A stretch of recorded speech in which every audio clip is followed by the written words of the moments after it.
விவசாயிகள் இனிமேல் நோய் நொடி இல்லாமல் விவசாயம் பண்ணணும். ஏன்னா இது நம்ம இன்னைக்கு ஒரு வருஷத்துக்கு நம்ம செய்யலை, கிட்டத்தட்ட 30 வருஷமாக நம்ம இதை பண்ணிட்டு தான் வர்றோம். நம்ம செடிக்கு என்னென்ன சத்துக்கள் தேவை இருக்குதோ அது எல்லாம் எண்ணெயிலே இருக்கு.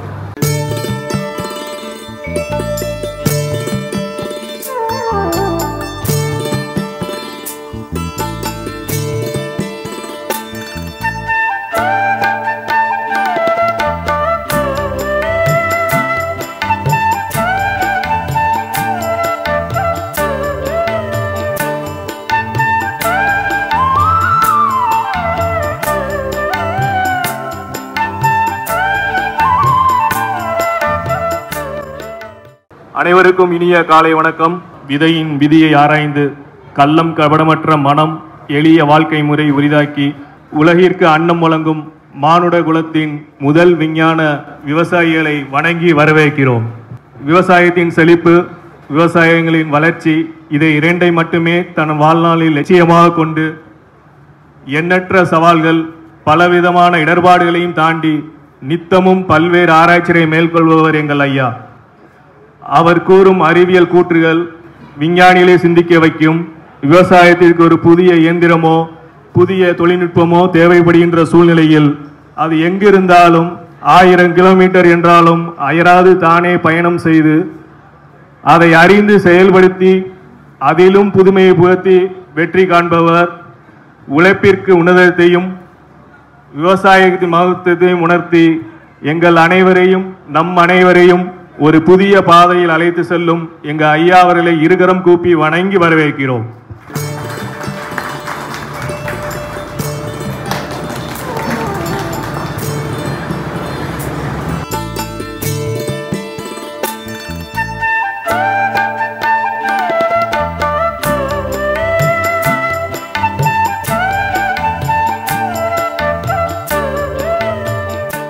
எல்லாருக்கும் வணக்கம்.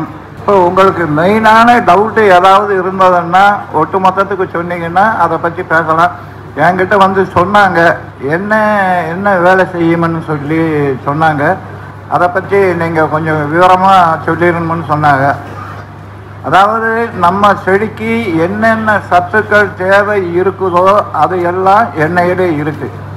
நான் எல்லா வெள்ளாமையிலையுமே இதை யூஸ் பண்ணி 30 வருஷத்துக்கு முன்னாடி கரும்பாகட்டும், வாழையாகட்டும், மஞ்சளாகட்டும், காய்கறி ஆகட்டும் எல்லாத்திலையுமே பண்ணி நான் செஞ்சதை மற்றவங்க போய் சேரணும். இனிமே எனக்கு பின்னாடி வந்து விவசாயிகள் வந்து இவ்வளவு கஷ்டப்படக்கூடாதுங்கிறதுக்கு தான் நாங்கள் இதை கொண்டு வந்தோமோ தவிர இதில் வந்து நம்ம பெருசாக சம்பாதிச்சு செஞ்சுக்கிடணும்னு இதுக்கு முன்னாடி ஐயாவுக்கு சொன்னாங்க. அதாவது 20 கிலோவோ 10 கிலோவோ கடலை பருப்பை போட்டால் 4-4.25 கிலோ தான் வருது அப்படின்ட்டு. நாங்கள் முதல்ல எங்களுக்கு இந்த மாதிரி எல்லாம் ஃபேக்ட்ரி வைக்கிறதுக்கு வசதி இல்லை. அப்போ இல்லாதப்போ என்ன பண்ணோம்னா கடலை எண்ணெயை ஒருத்தங்கிட்ட இருந்து வாங்கி தான் நாங்கள் கொடுத்தோம். அவங்ககிட்ட வாங்குறப்போ அவன் எங்களுக்கு அவன் விற்கிற விலைக்கு 170 ரூபாய்க்கு நம்ம கொடுத்துட்டான். கொடுத்ததுக்கப்புறம் அதுக்குள்ளே எண்ணெயை வந்து தண்ணியில் கரைக்கணும்னு அதுக்குள்ளே சேர்த்து செஞ்சு அப்போ 300-350 ரூபாய்க்கு கொடுத்துக்கிட்டு இருந்தோம். எப்போ ஒரு 20 வருஷத்துக்கு முன்னாடி.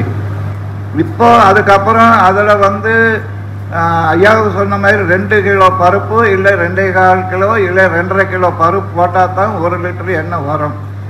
இவன் 170 ரூபாய்க்கு எப்படி கொடுப்பாங்கிற ஒரு சந்தேகத்தில் நாங்கள் இங்கே படிப்படியாக முதல்ல சின்ன செக்கு வச்சுருந்தோம். அதுக்கப்புறம் இப்போ வந்து எக்ஸ்பில்லர் போட்டிருக்கிறோம்.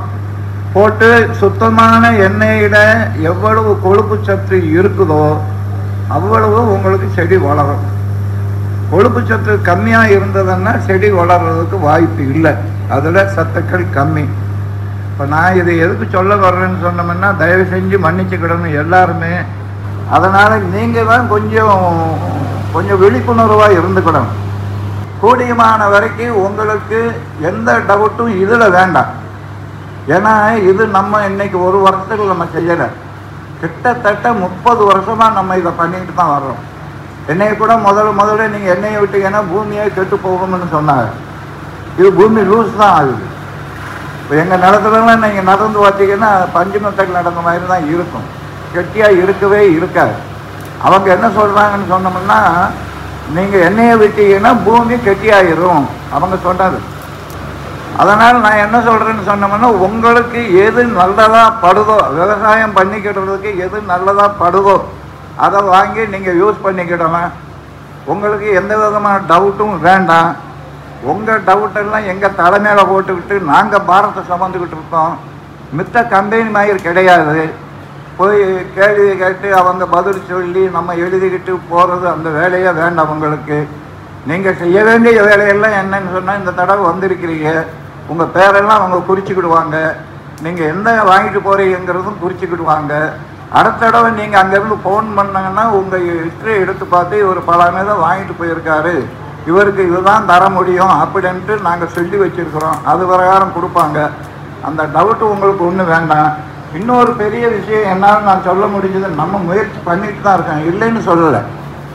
அதாவது இதுக்கு முன்னாடி கூட 2-3 மீட்டிங்க்கு முன்னாடி நான் பேசியிருந்தேன், மனுஷனுக்கும் சத்து பற்றாக்குறையினாலும் நோய் வரும், செடிக்கும் சத்து பற்றாக்குறை இருந்தால் நோய் வரும்னு தான் நம்ம சொல்லிக்கிட்டு இருந்தோம். ஆனால் இப்போ நம்ம ரிசர்ச் பண்ணி பார்க்குறப்போ எல்லா சத்துக்களும் எல்லாத்துலேயுமே இருக்குது. இதுக்கு முன்னாடி போடலைன்னா எடுத்துக்கிடாது போல் இருக்கு, போட்ட சத்தை தான் எடுத்துக்கிடும், போடாத சத்தை எடுத்துக்கிடாதுன்னு நினச்சிருந்தோம்.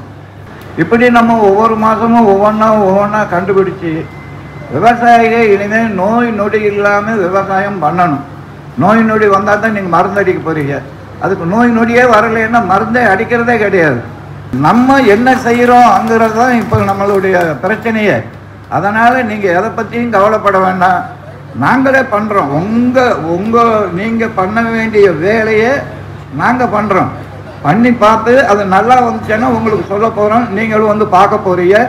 பார்த்து நீங்கள் நல்லா இருக்கணும்னு கேட்டுக்கிட்டு, எனக்கு ஒரு மனசுக்குள்ளே ரொம்ப ஒரு வேதனை என்னன்னு தெரியுமா, இவ்வளவு நாளாகியும் இன்னையும் விவசாயத்தை பற்றி இவ்வளவு கற்றுக்கிறதுக்கு இவ்வளவு முனைப்போடு வர்றாங்களே, இது என்ன உலகமடா அப்படிங்கிறது தான் எனக்கு ஆதங்கமாக இருக்குது. அதை தவிர என் வயசு மாதிரி எல்லாரும் தாடி நரைச்சவங்க மண்டை நரைச்சவங்க தான் வந்துக்கிட்டு இருக்காங்க. இளம் வயசு ஏதோ கொஞ்சம் பேர் தான் இருக்காங்க.